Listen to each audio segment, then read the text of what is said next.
আসসালামু আলাইকুম সুপ্রিয় শিক্ষার্থীরা, কেমন আছো তোমরা সবাই? যাদের ইংলিশ নিয়ে অনেক ভয় তাদের জন্য আছি তোমাদের আজমল ভাইয়া। তো আজকে তোমাদের খুবই ইন্টারেস্টিং একটা পয়েন্ট শেখাতে যাচ্ছি, যাদের সামনে ইংলিশ পরীক্ষা অথবা বোর্ড পরীক্ষা আসতে যাচ্ছে তাদের জন্য। আজকে তোমাদের রাইট ফর্মস অফ ভার্বের 5টা হ্যাক্স আমি দেখাবো। ইতিমধ্যে প্রায় 3টা গ্রামাটিক্যাল পয়েন্টের উপরে আমি 5টা হ্যাক্স তোমাদেরকে দেখিয়েছি, এবং ওখানে কিন্তু আমি মোটামুটি তোমাদের যেটা করেছি 5টার মধ্যে মিনিমাম 4টা কি 3টা 100% কমন থাকবে। ঠিক সেম ভাবে আমি রাইট ফর্মস অফ ভার্বের এই 5টা আমি হ্যাক শিখাবো। ইনশাল্লাহ তোমাদের যে কোনো বোর্ডেই পরীক্ষা দাও না কেন, 5টার মধ্যে 4টা মাস্ট বি 100% কমন পাবাই। লিখে রাখতে পারো এটা। ওকে, তাহলে চলো আমরা 5টা হ্যাক্স বা 5টা নিয়ম জেনে নেই, যে নিয়মগুলাই প্রতিবারে প্রত্যেকটা বোর্ডে ঘুরে ঘুরে আসেই। চলো শুরু করি। রাইট ফর্মস অফ ভার্ব মানে হচ্ছে কি বলতো? ভার্বের সঠিক ব্যবহার। কেমন? তো ভার্বের সঠিক ব্যবহারটা আমাদের একটু ভালো করে বুঝতে হবে। তাহলে প্রথমে একটা বিষয় একটু খেয়াল করি আমরা। এখানে প্রথম যে হ্যাক্স নাম্বার 1-এ আমি যেটা দিয়েছি সেটা হচ্ছে tense detector. Right forms of verb যখন তুমি করতে যাবা, তখন তোমাকে প্রথম যে বিষয়টা মাথায় রাখতে হবে সেটা হচ্ছে টেন্স বোঝা, টেন্স জানা। কারণ ভার্বের ব্যবহার মানে হচ্ছে টেন্স, টেন্স মানে ভার্বের ব্যবহার, যাহাই টেন্স তাহাই ভার্ব, রাইট? সেই জন্য ধরো প্রেজেন্ট ইনডিফিনিট টেন্সের ভার্ব আর পাস্ট ইনডিফিনিট টেন্সের ভার্ব কি এক জিনিস? একদমই না। প্রেজেন্ট কন্টিনিউয়াস টেন্সের ভার্ব আর পাস্ট কন্টিনিউয়াস টেন্সের ভার্ব কি এক জিনিস? ফিউচার কন্টিনিউয়াস টেন্সের কি ভার্ব এক জিনিস? এক জিনিস না। কারণ প্রেজেন্ট কন্টিনিউয়াস মানে হচ্ছে কি অ্যাম ইজ আর, তারপর ভার্বের সাথে আইএনজি। পাস্ট কন্টিনিউয়াস মানে কি ওয়াজ ওয়ার, তারপর ভার্বের সাথে আইএনজি। দেখো অ্যাম ইজ আর জায়গায় ওয়াজ ওয়ার হয়েছে। ফিউচার কন্টিনিউয়াস মানে কি বলতো? Shall be, will be plus ভার্বের সাথে আইএনজি। হয়তো একটা কমন বিষয় আছে ভার্বের সাথে আইএনজি, বাট অক্সিলারি ভার্বগুলো কিন্তু চেঞ্জ। এরকম 12টা টেন্সের কিন্তু 12টা স্ট্রাকচার, 12 ধরনের ভার্ব আছে। ঠিক আছে? তো ওই বিষয়টা তোমাকে ভালো করে বুঝতে হবে। তাহলে আমি একটু বিষয় তোমাদের দেখাই। প্রথমে দেখো, প্যাসেজের প্রথম বাক্যটি পড়লেই তুমি বুঝে যাবে পুরো প্যাসেজটি কোন ট্র্যাকে চলবে। এইটা কিন্তু অনেক গুরুত্বপূর্ণ। এই জিনিসটা অনেকেই জানো না। আমি আমি মনে করি 99% শিক্ষার্থী, 99 বলবো না, 95% শিক্ষার্থী এই বিষয়টা জানো না বা বোঝার চেষ্টাটা করো না।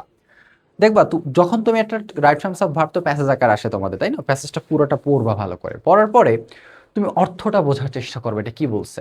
আচ্ছা, ওই প্যাসেজে যদি কোনো একটা গল্প বলে, ধরো একদা এক রাজা ছিল বা রানী ছিল, তার এই কাহিনী ঘটছে, তার মানে কি এই হিস্টোরি কি? গল্প মানে কি অতীতের বিষয়। তার মানে প্রত্যেকটা ভার্ব কিন্তু স্বাভাবিকভাবে কি হবে? পাস্ট টেন্সে হবে। আবার ধরো স্বাভাবিকভাবে যদি এখানে বলা হয় যে এয়ার পলিউশন সম্পর্কে বা এনভায়রনমেন্ট পলিউশন সম্পর্কে, অথবা ডিফরেস্টেশন, যে বন উজাড়করণ একটা খারাপ বিষয়, এটা নিয়ে আমাদের সচেতন হতে হবে। তো এরকম সমসাময়িক কোনো বিষয় নিয়ে যদি আসে, সেক্ষেত্রে এগুলো কিন্তু প্রেজেন্ট এবং ফিউচার টেন্স ব্যবহার হয়। কেমন? ওকে। আর অতীতের কোনো ঘটনা নিয়ে যদি কোনো প্যাসেজ হয়, তাহলে কি পাস্ট টেন্সে হয়। তো এই যে টেন্স ডিটেক্টর বলা হয় এই কারণেই, যে পুরো প্যাসেজটা তুমি যখন পড়বা, যদি দেখো এটা গল্প বলা হয়েছে, অনেক আগের একটা ঘটনা সম্পর্কে এটা বলা হয়েছে, তাহলে এটা সব পাস্ট টেন্সে হবে। ওকে। তাহলে কি হবে? তোমার ভার্বগুলো পাস্ট টেন্স অনুযায়ী করতে হবে। আবার যদি সমসাময়িক কোনো বিষয় হয় বা কোনো পয়েন্ট হয়, যে হতে পারে নিউজ পেপার নিয়ে বলা হয়েছে অথবা আইডিয়াল স্টুডেন্ট নিয়ে বলা হয়েছে, তাই এটা কি সমসাময়িক বিষয়গুলো, এগুলো এগুলো কোনো গল্প না। তার মানে এখানে কি প্রেজেন্টও হতে পারে, ফিউচারও হতে পারে। আচ্ছা, এই বিষয়টা তোমাকে আগে বুঝতে হবে। যেমন আমি একটা উদাহরণ দিয়েছি, ওয়ান্স দেয়ার ড্যাশ, এখানে সে লিভ আছে ব্র্যাকেটে। তোমাদের তো এরকমই ব্র্যাকেট দেওয়া থাকবে, তাই না? পরীক্ষায় এরকম কিন্তু ব্র্যাকেট দেওয়া থাকবে এবং লেখা থাকবে আ কিং। অর্থাৎ once there dash a king, মানে একদায় কি রাজা বাস করত। হি ড্যাশ ভেরি ওয়াইজ, সে কি ছিল? জ্ঞানী ছিল। এখন একটা বিষয় খেয়াল করো তো, এই যে দুইটা লাইন আমরা পড়লাম বাংলায়, তোমাদের কি মনে হয়েছে এটা কি বর্তমানে কোনো কিছু, নাকি অতীতের কোনো ঘটনা বলছে? এটা কোনো গল্প বলছে? এটা কিন্তু কোনো একটা গল্প বলছে। সুতরাং এটা হচ্ছে পাস্ট টেন্স অনুযায়ী হবে। ওকে, পাস্ট টেন্স অনুযায়ী হবে। তাহলে আমাদের পাস্ট টেন্স মানে কি? মানে ভার্বের চেঞ্জটা। তাহলে এখানে আছে লিভ আছে, তার মানে আমরা কি দেবো এখানে? লিভড। পাস্ট টেন্স অনুযায়ী লিভের পাস্ট ফর্ম হচ্ছে কি বলতো? লিভড। তাহলে ওয়াজ দেয়ার লিভ টেকিং, এর পরের সেন্টেন্সটাও কি প্রেজেন্টটা হবে? না, পরের সেন্টেন্সটা পাস্ট হবে। কেন? কারণ এটা একটা গল্প, তাই সবগুলোই পাস্ট টেন্স হবে। তাহলে এখানে কি? হি ড্যাশ ভেরি ওয়াইজ, মানে সে কি খুব জ্ঞানী ছিল। কারণ কি ওয়াজ, বি ভার্ব মানে কি পাস্ট টেন্স হচ্ছে ওয়াজ। ইজি না? ওকে, ফাইন। তাহলে এই বিষয়টা আশা করছি তোমরা সবাই বুঝতে পারছো। যখন তোমরা কোনো একটা মডেল টেস্ট প্র্যাকটিস করবে না, এই জিনিসটা একটু ভালো করে মাথায় ঢুকাবা, যাতে করে তুমি প্রপার আনসারটা করতে পারো। এরপরে চলো আমরা একটু নিচের দিকে যাই। হ্যাক্স নাম্বার 1 গেল, এবং টেন্সের উপরে ফোকাস করে তুমি যদি টেন্সের উপর ফোকাসটা ভালো মতো করতে পারো না, তাহলে আমি মনে করি তোমার এখানে 2 মার্ক কমন, 2 মার্ক, 5 মার্কের মধ্যে 2 মার্ক কমন মাস্ট বি। আচ্ছা, এরপরে খেয়াল করো হ্যাক্স নাম্বার 2। হ্যাক্স নাম্বার 2তে যেটা আছে যে সাবজেক্ট চেনার টেকনিক। সাবজেক্ট দেখো, একটা ভার্ব প্রেজেন্ট হবে, পাস্ট হবে, ঠিক আছে, সবই ঠিক আছে, বাট এখানে ভার্বের মধ্যে আবার দুইটা ফর্মুলা আছে, একটা সিঙ্গুলার একটা প্লুরাল, তাই না? এখন কখন সিঙ্গুলার হবে কখন প্লুরাল হবে এটা তো সবাই জানো, অর্থাৎ সাবজেক্টটা যদি সিঙ্গুলার হয় ভার্বটাও সিঙ্গুলার, সাবজেক্টটা যদি প্লুরাল হয় ভার্বটাও প্লুরাল। ওকে, তো এখন অনেক সময় হয় কি যে আমাদের এই যেমন একটা সেন্টেন্স দেওয়া রয়েছে the colours of the rainbow. এখন আমরা যদি এই পুরোটাকে কি সাবজেক্ট হিসাবে ধরবো, নাকি এই দ্য রেইনবোকে সাবজেক্ট হিসাবে ধরবো, নাকি শুধু দ্য কালার্স কে সাবজেক্ট হিসাবে ধরবো, এটা নিয়ে কিন্তু কনফিউশন থেকে যায়।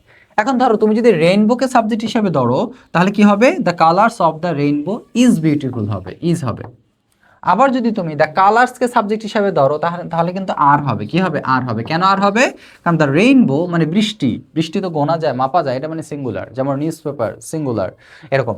ঠিক কালার্স, কালার্স মানে কি, রেইনবোর রংগুলো, রংগুলো কালার্স, নাউনের সাথে এস যুক্ত হলে সেটা প্লুরাল হয়, তার মানে এই নাউনটা প্লুরাল, তাহলে এই প্লুরাল হলে এক্ষেত্রে আমরা ইজ বসাবো না, এখানে কিন্তু আর বসাবো। এখানে কি বসাবো বলো তো, আর বসাবো। ওকে, এখানে কি বসাবো বলো তো, আর বসাবো। এরপরে খেয়াল করো, এরপরে খেয়াল করো, এখন কথা হচ্ছে ভাইয়া তুমি তাহলে কোনটা ধরবা, এই দ্য রেইনবো ধরবা নাকি দ্য কালার্স ধরবা? সহজ বিষয় না?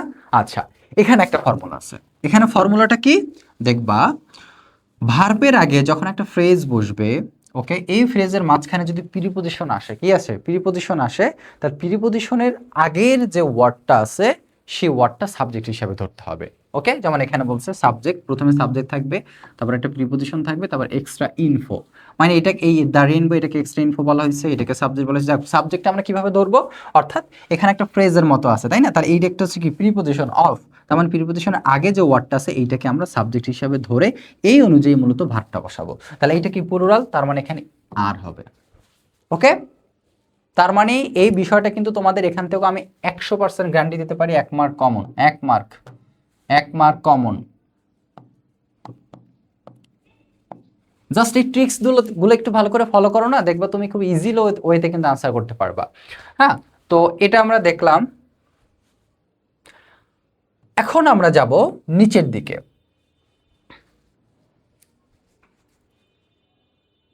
আচ্ছা, এখানে আরেকটা বিষয় আছে, ধরো একটা বিষয় বলি, যেমন এই যে রংধনুর কালারগুলো হলে কি বলতো, সুন্দর, বিউটিফুল।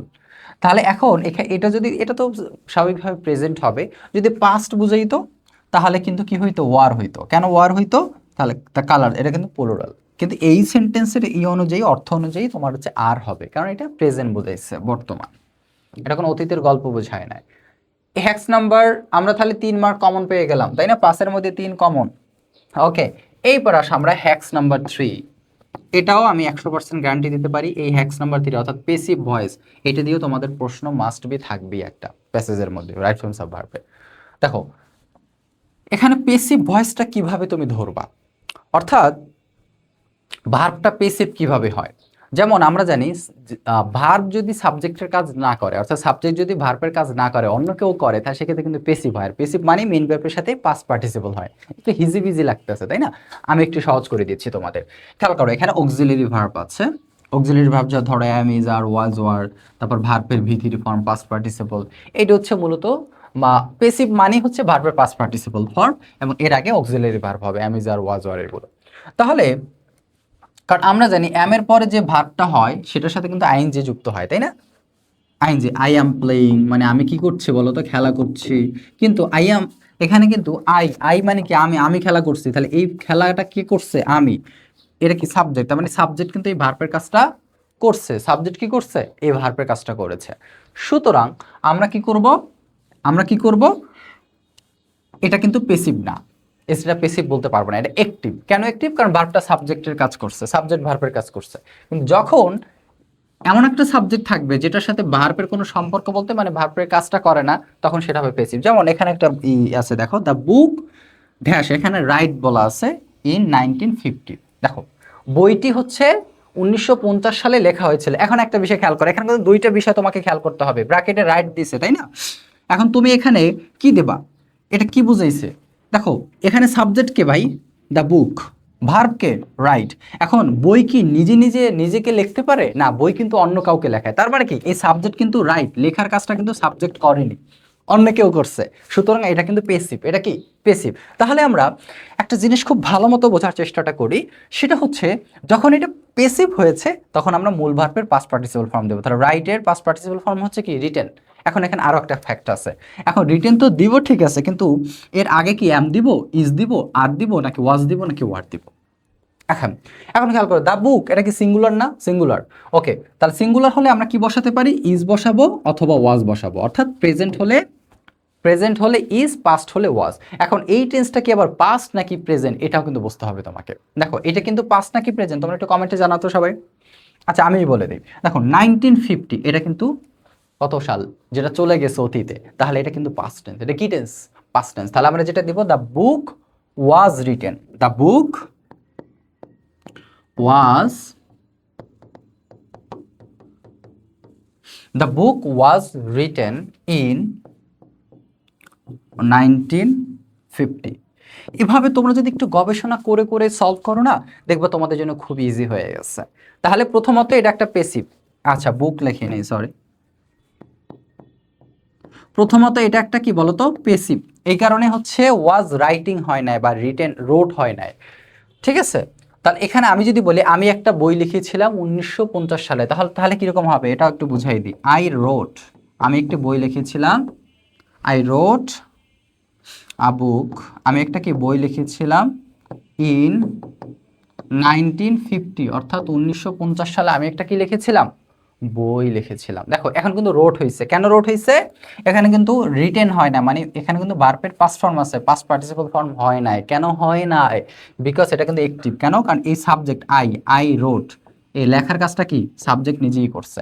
বাট দ্য বুক, বই কিন্তু লেখার কাজটা করেনি, লেখার কাজটা অন্য কেউ করছে। তার মানে এটা একটা পেসিভ। এই জন্য আমরা আমরা কি করব, আর এইটা পাস্ট ইনডিফিনিট কে যদি আমরা পেসিভ করতে যাই, তাহলে প্রথমত কি আসবে? ওয়াজ, ওয়ার, তারপর মূল ভার্বের পাস্ট পার্টিসিপল ফর্ম। ঠিক আছে? ঠিক সেম ভাবে the book was written in 1950। ওকে, তাহলে আশা করছি তোমরা বুঝতে পারছো। তালগোল পাকাবা না, দরকার হলে আবার দেখো। আবার দেখো বলতে ধরো একবার না বুঝলে একটু পিছনের দিকে টেনে আবার দেখো, ঠিক আছে? তাহলে আমরা চলে এখন পরবর্তী হ্যাক্সে যাব, এবং এই পেসিভ নিয়ে তোমাদের প্রশ্ন আসবে, must be. Hacks number 4। Hacks number 4 হচ্ছে টু বনাম অন্যান্য প্রিপজিশন। এই প্রিপজিশন থেকে তো মাস্ট বি তোমাদের প্রশ্ন থাকবেই।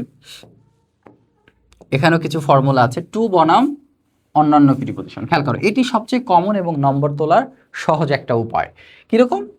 আমি একটু উদাহরণ দিকে যাই, যেমন হি ওয়েন্ট টু মার্কেট, মানে সে কোথায় গিয়েছিল? মার্কেটে গিয়েছিল। ড্যাশ ড্যাশ, এখানে ব্র্যাকেটে বাই দিছে আর শার্ট, অর্থাৎ শার্ট কিনতে।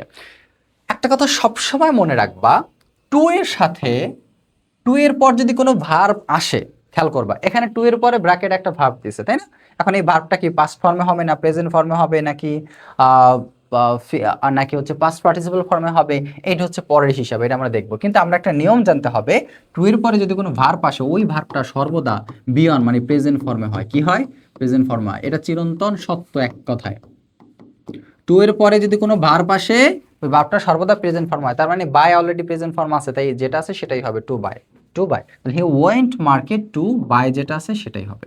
তবে তবে অন্যান্য যত প্রিপজিশন আছে, অন্যান্য কি আছে? যত প্রিপজিশন আছে, যেমন টু বাদে যত প্রিপজিশন আছে, in, of, for, by, without, among, between, এই ভার্বের পরে এই প্রিপজিশনের পরে সর্বদা যে ভার্বটা আসবে, মানে এই প্রিপজিশনের সাথে যে যদি কোনো ভার্ব আসে, ওই ভার্বটা সর্বদা আইএনজি যুক্ত হবে। এটাও চিরন্তন সত্য, লিখে রাখো, আইএনজি যুক্ত হবে। যেমন এখানে আছে আছে কি দেখো, he is fond of novels, novels, ঠিক আছে? তাহলে এখন খেয়াল করো, এখানে কিন্তু ব্র্যাকেটে রিড দিচ্ছে। রিডটা কিসে? অফের পর। অফ কি একটা প্রিপজিশন, এই জন্য রিডের জায়গায় রিডিং হবে। কি হবে? রিডিং হবে। আর কোনো কিছু অর্থ না বুঝলেও হবে তোমার। বুঝতে পারছো? অর্থাৎ প্রিপজিশনের পর যদি ব্র্যাকেটে কোনো ভার্ব থাকে, ওই ভার্বের সাথে জাস্ট আইএনজি যুক্ত করে দিবা, একদম 100% হয়ে যাবে। এইবার যদি কোনো দেখো যে টু এর পরে যদি ব্র্যাকেটে কোনো ভার্ব দিছে রাইট ফর্ম সাব ভার্বে, তাহলে ওই ভার্ব যেটা আছে ঠিক ওইটাই হুবহু লিখে দিবা, মানে প্রেজেন্ট ফর্মে। ওকে, তাহলে এই হ্যাক্স নাম্বার 3। তাহলে এখানে আরো একটা উদাহরণ দেওয়া হয়েছে, যেমন I am looking forward to hearing from you, মানে তোমার থেকে আমি এটা শুনতেছিলাম। দেখো এখানে এখানে কিন্তু টু আছে, এখন বলতে পারো ভাইয়া এখানে তো টু আছে, তাহলে হিয়ারিং কেন হইলো?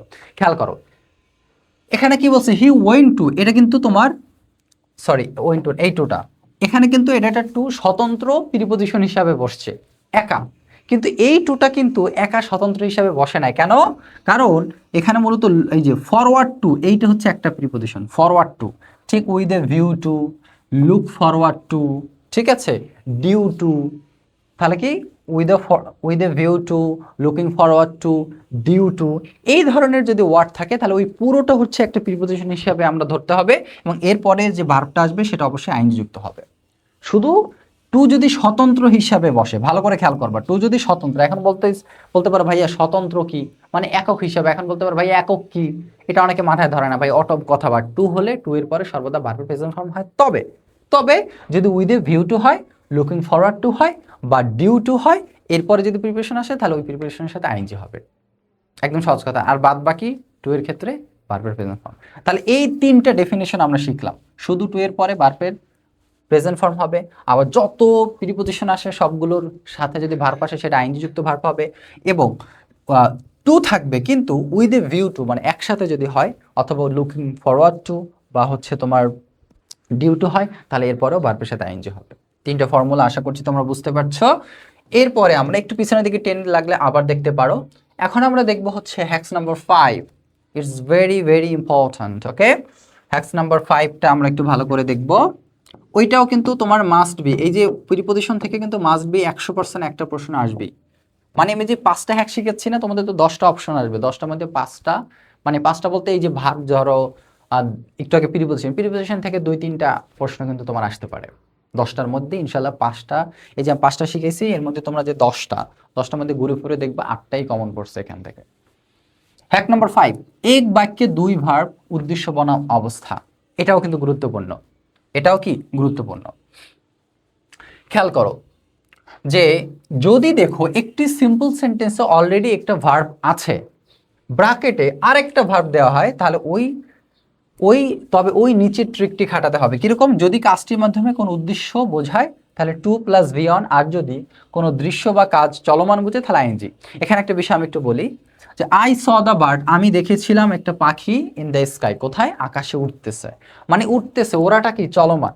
তাহলে এখানে প্রথম একটা ভার্ব কিন্তু দিছে স, মানে একই সেন্টেন্সে একবার ভার্ব দেওয়ার পরে মেইন ভার্ব, আবার যদি কোনো একটা মেইন ভার্ব নিয়ে আসতে চায় তাহলে সর্বদা ওই ভার্বের সাথে আইএনজি যুক্ত হয়, সেটা যে কোনো বাক্য হোক। তাহলে এখানে কি হবে? ফ্লাইং হবে। কি হবে? ফ্লাইং হবে, ফ্লাইং হবে। আমি আরো উদাহরণ দেব, দেখো এইটার আরেকটা উদাহরণ আমি তোমাকে দিতে পারি। ধরো আমি যদি এখানে বলি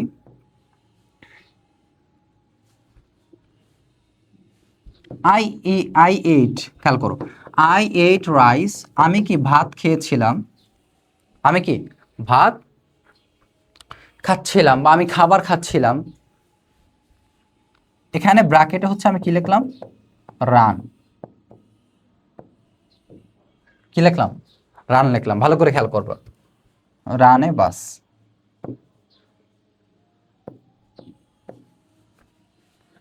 আচ্ছা, এখানে কি বলছে? আই এইট রাইস, আমি ভাত খাচ্ছিলাম কি ড্যাশ রান এ বাস। এখন এই রানটা হচ্ছে ভার্ব, এখানে ভার্বটা কি হবে? দেখো আমি কিন্তু তোমাকে কি বলছিলাম, প্রথম যে ভার্বটা আছে মেইন ভার্ব, এরপর যদি আরো একটা মেইন ভার্ব আসতে চায় তাহলে ওই ভার্বের সাথে সর্বদা কি আইএনজি হবে। তার মানে কি? I ate rice running a bus, running bus, running bus, running আনা, রানিং বাস, ঠিক আছে, রানিং বাস। তার মানে কি? আমি একটা চলন্ত বাসে ভাত খাচ্ছিলাম, আমি একটা চলন্ত বাসে কি ভাত খাচ্ছিলাম, I ate rice running bus. Okay, আচ্ছা। তো এভাবে আমরা যখন কোন একটা সেন্টেন্সে দ্বিতীয় বাক্য যদি আসে আর যদি টু থাকে তাহলে তো শুধু ভার্বের বি অন হবে, আবার যদি প্রিপজিশন থাকে তাহলে ভার্বের সাথে আইএনজি হবে, কিন্তু স্বাভাবিকভাবে যদি দ্বিতীয় ভার্ব আসে তাহলে সেক্ষেত্রে আমরা আইএনজি ইউজ করব প্রিপজিশন না থাকলেও। এরপরে আর একটা কাহিনী আছে যে উদ্দেশ্য যদি বোঝায়, অর্থাৎ the boy went to library dash books. আচ্ছা, বালকটি হচ্ছে লাইব্রেরিতে গিয়েছিল কি বই পড়তে, বই পড়তে। তাহলে এরকম কোনো যদি পড়তে মানে উদ্দেশ্য বোঝায় সেক্ষেত্রে আমরা টু ইউজ করব। তখন এখানে কি হবে? The boy went to library to to read book, to read book. আচ্ছা, এরপরে আমরা হচ্ছে আরেকটা উদাহরণ তোমাদের দেই, তাহলে বিষয়টা আরো ভালো মতো বুঝতে পারবে। ধরে আমি এখানে দিলাম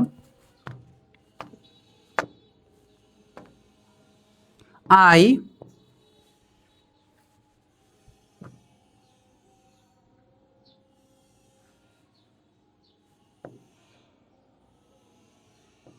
আই উইল গো, খেয়াল করবা, আই উইল গো কোথায়, I will go to school, আমি স্কুলে যাব, আমি স্কুলে যাব কি করতে বলো তো, শিখতে।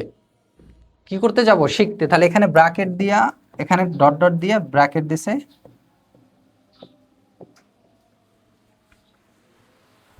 টিচ, এখানে কি দিছে বলো তো, টিচ দেওয়া আছে। এখন তাহলে I will go to school dash teach, তার মানে কি আমি স্কুলে শিখতে যাব, এটা কি একটা উদ্দেশ্য না, উদ্দেশ্য। তাহলে এরকম উদ্দেশ্য বোঝালে কি লিখবো, টু টিচ, টু টিচ।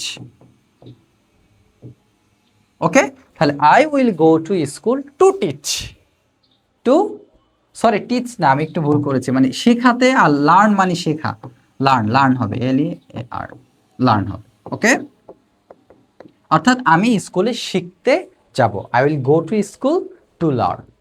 ওকে, উদ্দেশ্য বোঝালে টু, তারপর ভার্বের ভিয়ান হবে। আর স্বাভাবিকভাবে উদ্দেশ্য যদি না বোঝায় তাহলে দ্বিতীয় ভার্ব সর্বদা আইএনজি যুক্ত হবে। তাহলে এই ফর্মুলা এখান থেকেও তোমরা 100% গ্যারান্টি থাকো, প্রশ্ন আসবে আসবে আসবে আসবে। এই 5টা হ্যাক শিখেছি বাবারা, আমরা জানি না তোমরা এই শেষ পর্যন্ত কে ভিডিওটা দেখছো, যারা ধৈর্য ধরে দেখতে পাচ্ছ, আমি 100% গ্যারান্টি দিতে পারি তোমরা অনেক কিছু শিখতে পারছো। এখন বলতে পারো ভাই খালি 100% 100% এটা কি চাপা মারে, চাপা মারি কি মারি না এটা পরীক্ষার পরে বলবা, ঠিক আছে, প্রশ্নের সাথে মিলিয়ে নেবা। আর আমি ভিডিও দিয়ে তোমাদের হচ্ছে দেখাবো যে কোনটা কোনটা কমন আসছে, এবং এটা লিখে রাখো। সো অল্প সময়ের মধ্যে আমি চেষ্টা করেছি তোমাদের অনেক অনেক ভালো শেখানোর। তো আমি হচ্ছে ইতিমধ্যে তোমাদের কমপ্লিটিং সেন্টেন্স, তারপরে হচ্ছে তোমার কি বলে ওটাকে, modifiers, right forms of verb, এই বিষয়গুলোর আরও সেন্টেন্স কানেক্টরসের উপরে হ্যাক্স কিন্তু দিয়েছি, এবং পরবর্তীতে আরও অনেক হ্যাক্স নিয়ে আসবো। কোন কোন হ্যাক্স তোমাদের জন্য খুবই দরকার টপিকের উপরে সেটা একটু কমেন্টে জানিয়ে দিতে পারো, আমি নিয়ে আসবো। আর একটা হচ্ছে modal auxiliary, bonus hacks. Bonus hacks দেখো, এটা কিন্তু সিম্পল, যে আমরা জানি modal verb can, could, may, might, shall, should, এগুলো হচ্ছে মডাল ভার্ব। মডাল ভার্বের পরে যে ভার্বটা আসে সর্বদা প্রেজেন্ট ফর্ম হয়, তাই না, বেস ফর্ম হয়, স্বাভাবিক ব্যাপার। তাহলে এখানে আছে কি, ইট মে রেইন, নট রেইনস, নাকি হচ্ছে যে রেইনিং টুডে, কোনটা হবে, কোনটা হবে। এখানে কিন্তু খুব সহজ বিষয়, ইট মে রেইন হবে, কিন্তু কি হবে, নট রেইনস বা রেইনিং এগুলো হবে না, অর্থাৎ রেইনসও হবে না, রেইনিংও হবে না, হবে কি, রেইন হবে। কেন রেইন হবে, কারণ মডেল ভার্বের পরে কিন্তু ভার্বের প্রেজেন্ট ফর্ম হবে, ঠিক আছে, কিন্তু ভার্বের সাথে এস বাই এসও হবে না। আমি যদি বলি সে মানে হচ্ছে কাজটা করতে পারে, তাহলে he can work, he can work, work, তাহলে হি ক্যান। আমি যদি আবার ক্যান না দিয়ে যদি হি লিখি, এখানে খেয়াল করবা, আমি একটা বিষয় দেখাচ্ছি তোমাদের। দেখো, আমি যদি বলি হি ওয়ার্ক, ওয়ার্ক হবে না, তখন হবে কি, ওয়ার্কস, তাই না, কারণ সাবজেক্ট থার্ড পারসন সিঙ্গুলার, এজন্য ভার্বের শেষে এস বাই এস। আমি যদি বলি হি ক্যান, হি ক্যান দেই, এরপর যদি ওয়ার্ক লিখতে যাই তখন কিন্তু ওয়ার্কস হবে না, তখন কিন্তু ওয়ার্ক যেটা আছে সেটাই হবে, অর্থাৎ বেস ফর্ম, কোনো এস বাই ইএস হবে না।